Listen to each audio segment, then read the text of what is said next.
Thank you, and good evening. The countryside, a land of milk and subsidies, where nothing gets your goat unless it's another goat, where farmers and pheasants go round both embraces, where the fields of waving corn testify to the miracles of nature, particularly as the farmer planted lettuce. Well, you're never depressed for long, because when you're feeling low, you can always milk a cow.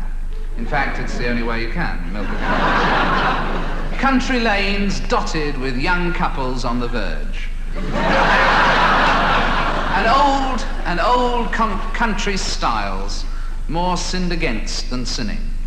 The countryside, where we hear eggs are going up, which may be worrying news for the hens.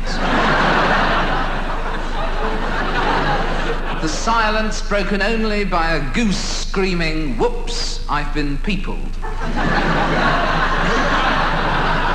Country people think nothing of getting up at 6 in the morning. Town people don't think much of it either. The countryside, the home of many nudist health clubs, where men and women go to air their differences.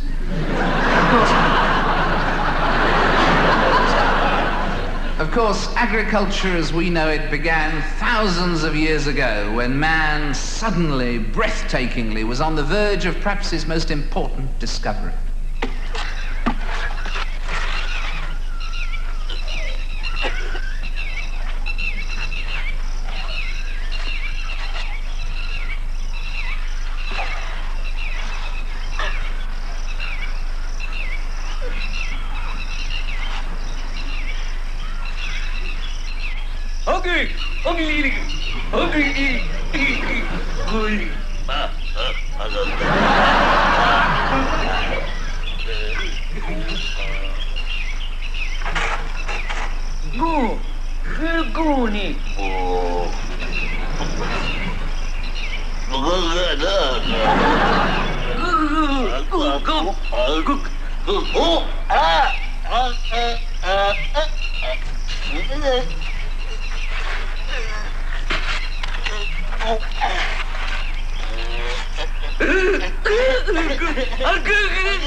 Every townsman is a countryman at heart, though the countryside for most of us is something we see on television. It's a running brook in a commercial for flaky chocolate bars.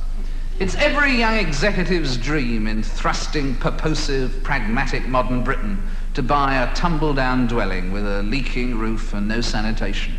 The fact that they could get it in North Kensington is neither here nor there. But you can always tell a townie in the country. They wear sturdy, weatherproof brogues, chunky, thorn-proof tweeds, and lean on country gates smoking a meditative pipe. And that's only the women. Seriously, old folks.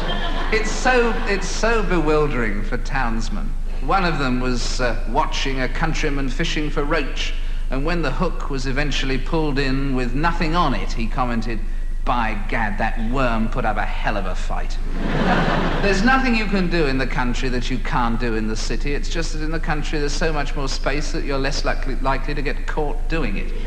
Though even in the country there are agreed forms of procedure and business. Is your father in? Oh, if it's about the prize bull, Harold, he's got a wonderful pedigree, and Dad charges £35 for him. It's not about the prize bull, Harold. Well, we've got old Cyclops. He's a bit past it, but he's still got a lot of go in him. He's a bargain at £7.10. Look, I don't want to see about Cyclops or Harold. It's about your brother Arthur. He got my sister into trouble. Oh. Oh, I don't know what Dad charges for Arthur.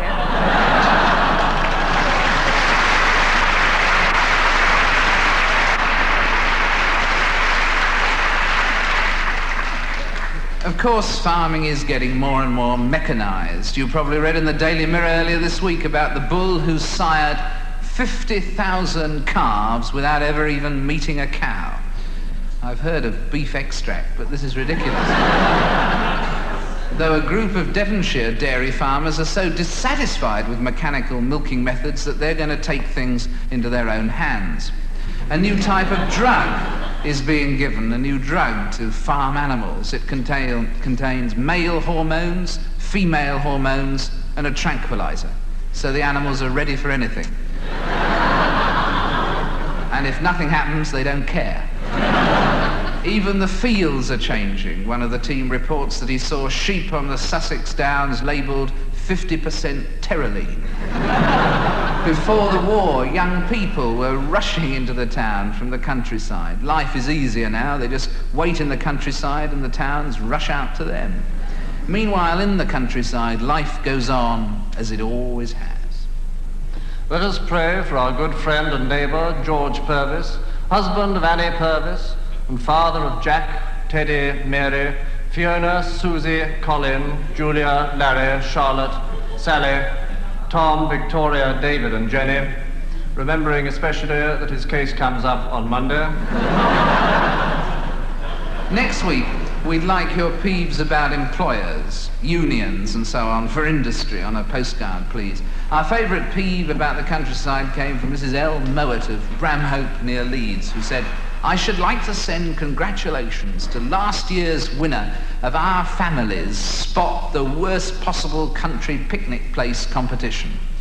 It was a party we saw picnicking," she says, "in the car park outside the grounds of Fountain Abbey, whose food we had to step across to get into the ladies."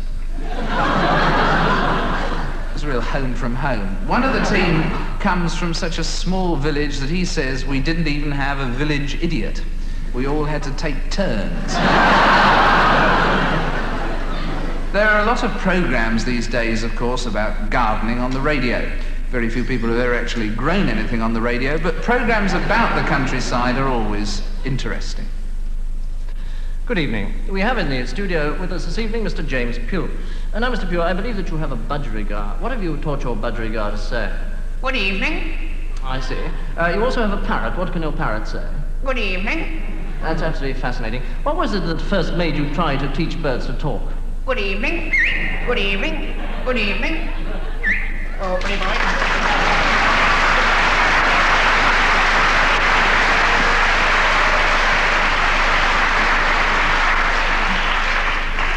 Mr. Corbett will be continuing to do that in 24 hours later tonight. Ronnie Corbett, who used to milk cows on a farm. In fact, he was the very first condensed milkman. The countryman, of course, is full of old country sores, the result of bites from old country insects. Most of the sores, though, are packed with incredible country wisdom.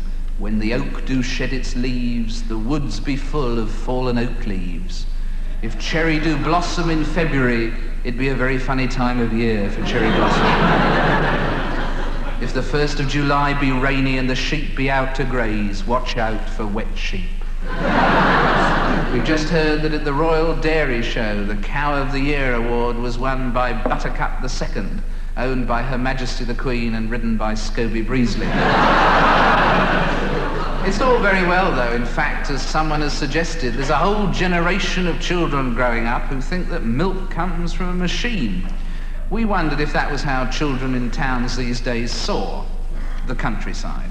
And how do you know when you're in the countryside? Well, we see all of the cherry blossom trees. What other sort of things do you see in the countryside, animals and things? Not animals. We just see cherry blossom. What were there? Trees. Cherry blossom. Trees we just see. What? Just cherry blossom trees. Anything other than cherry blossom trees? No. What about milk? Do we get that from cherry blossom trees? No. How do we get the milk? From, where was it? Oh, I forget. Do you think cows play any part in getting us milk? Yes. Do they? And where are the cows? In fields. What do we get from the cows then? Milk. I see. How do we get the milk? Oh, how now? Let me see. Oh, yes. The milk comes... No, the moo cows come on lorry to where the milk is made, and then they cut the moo cows in half, and then they get the milk out.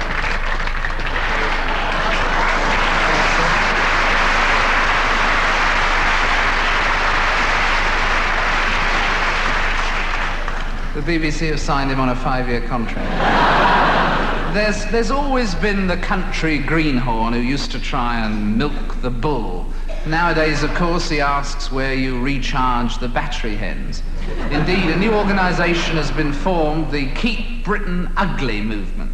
They want to make Britain a paradise for the pylon watcher, the abandoned car spotter, the ordinary man who wants to get away once in a while from the fumes of the flowers, the screech of the nightingales, and the continuous clatter of the butterflies. They aim to cover Britain in huge car parks and to provide muddy fields so that people who come to look at the car parks will have somewhere to park their cars. So send in your subscription now. Only £2,000 will fill the entire Norfolk Broads in old mattresses for a week. But an even more well-loved feature of the countryside is the fate worse than death that they hold annually, and the speech worse than that somebody invariably makes afterwards. Thank you. Ladies and gentlemen, members of the Tidwish Parish Council, now, I would like to thank all of you who worked so hard at our annual garden fete on Saturday afternoon. As you know, we had hoped to get the famous film star Marlon Brando to open it. In fact, I was on the phone to him in Hollywood only the day before, but unfortunately the pips went before he said anything.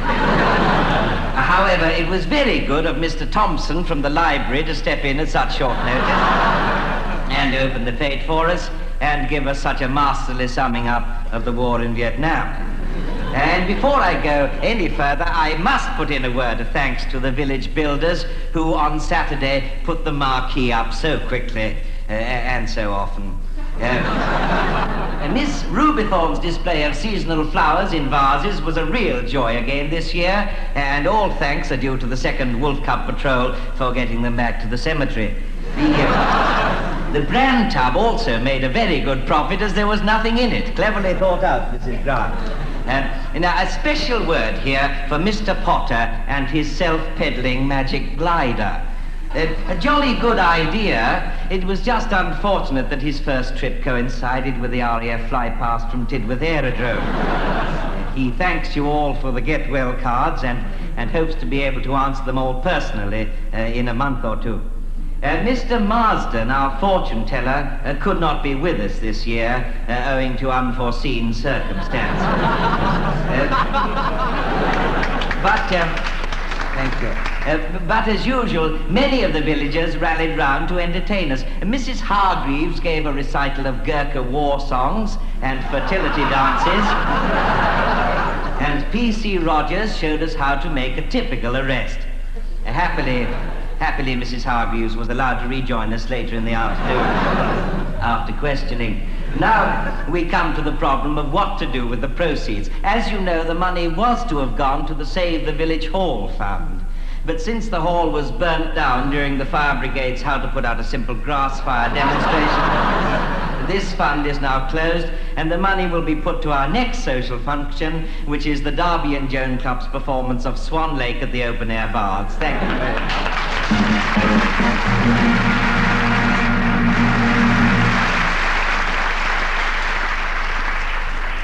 Mr. Ronnie Barker, an expert in animal husbandry.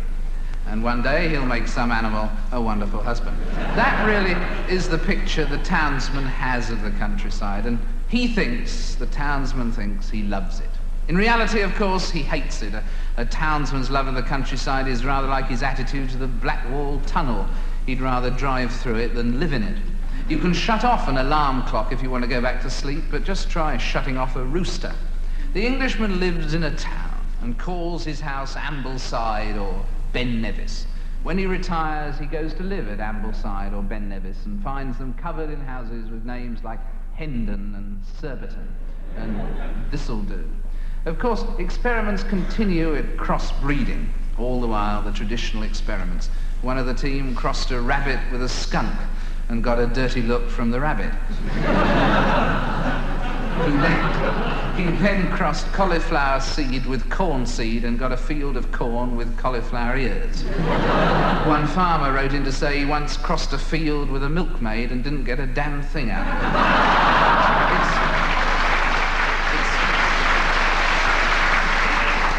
It's not as if townspeople really ever get into the country. If all the country were removed except for what's visible from the main roads, 99% of the nation would be none the wiser. Though, of course, the people who build roads made a pretty big impact on the countryside.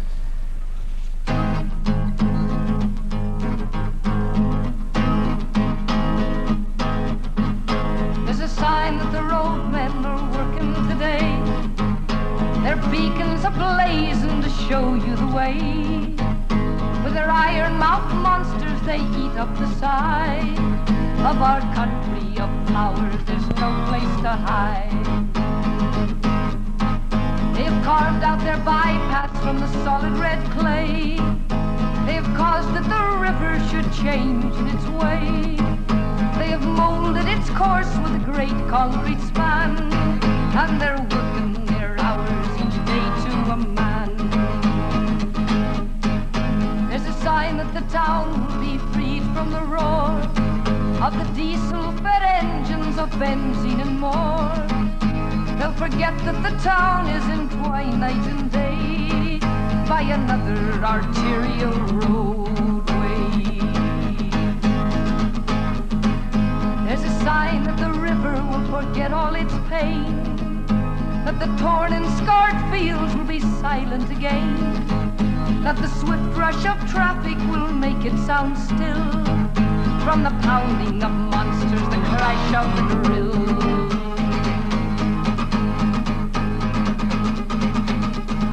There's a sign that the roadmen are working today. Their beacons ablaze and to show you the way.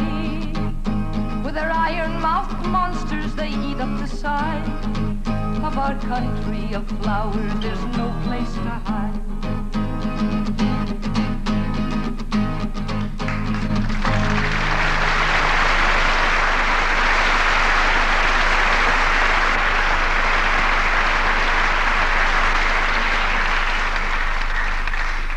The countryside is many things to many people. To the Sunday Mirror, it means a bikinied Swedish au pair girl kipping down in a field of daffodils. To the people, it's a sensational and scandalous discovery of a coven of witches in the Chilterns. And to the news of the world, an unhappy ending to an afternoon's picnic when a Have you ever seen News of the World readers like this? Fantastic. When a 35-year-old red-headed attractive widow begged a lift from a 42-year-old thick-set lorry driver outside Chichester. Sidney Dobson was conditionally discharged. Of course, the farmer, that's the man who shakes hands one finger at a time, keeps up the old picture as much as he can. The old picture's vital to him. No one would agree to all those subsidies or to keeping the wages so low for a prosperous business, but they do it for something they believe is still romantic and oldie-worldy. According to the farmer, his subsidies are cheese-paring, his taxes are crippling, his crops are failing, his hens won't lay, and the Rolls-Royce is up to its hubcaps in mud. One farmer was asked how he'd managed to make an overall profit when all the other farmers said they'd made an overall loss. And he said, it's quite simple, I buy cheaper overalls. Funny, really, how people give themselves away. Even someone like the Location of Offices Bureau. Their advertisement says, quote, get more leisure, more time, get away from it all to the pleasures of an office in the country. Right now to the Location of Offices Bureau, 27 Chancery Lane, London, WC2. Mind you, you must admit that all that publicity can be pretty persuasive. It is amongst these pleasant vales and hills, for so long the realm of the farmer, the goatherd, the bird and the beast, that Imperial Trust Assurance Limited have taken the plunge from their crowded quarters in Threadneedle Street and found a new location for their office in the country. Like most of the employees of Imperial Trust, Mr. Walters enjoys the walk to work in this fresh, pastoral setting.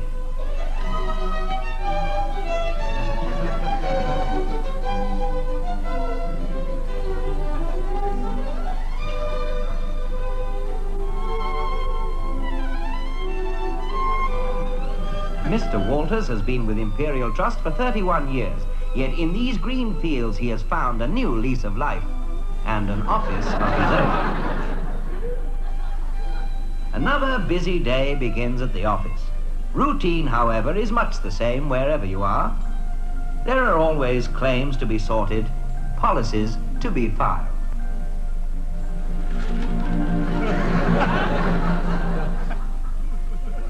There are letters to be dispatched and envelopes to be licked.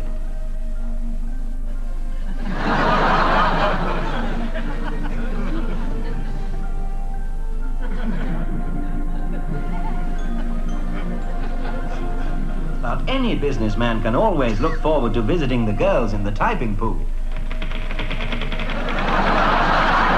way to the washroom.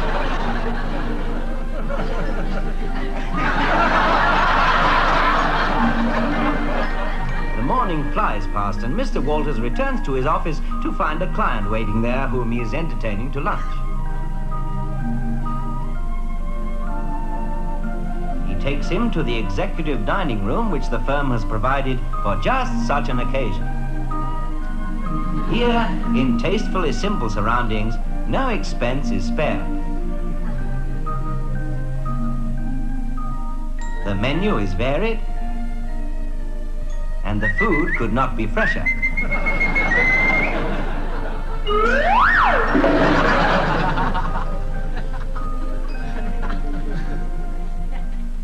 After lunch, it is time for the managing director to go home.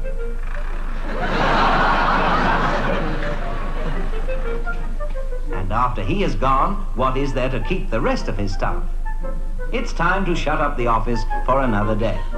But of course, with no long journey home to contend with, working in these surroundings gives men like Mr. Walters much more time for other country pursuits.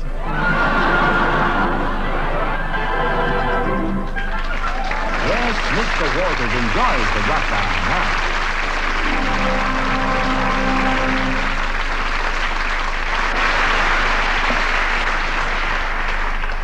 And here is the result of today's sheepdog trials.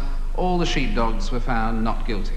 And that's the countryside, really. The most evil bit of factory farming we could find was in Sussex. One farmer near Lewes has a conveyor belt under the hens, so that when the hen lays an egg, she looks down, finds nothing, and lays another one. In short, farmers are simply hard-headed businessmen. In the words of the Bible, they shall turn their ploughs into steel shares. Good night.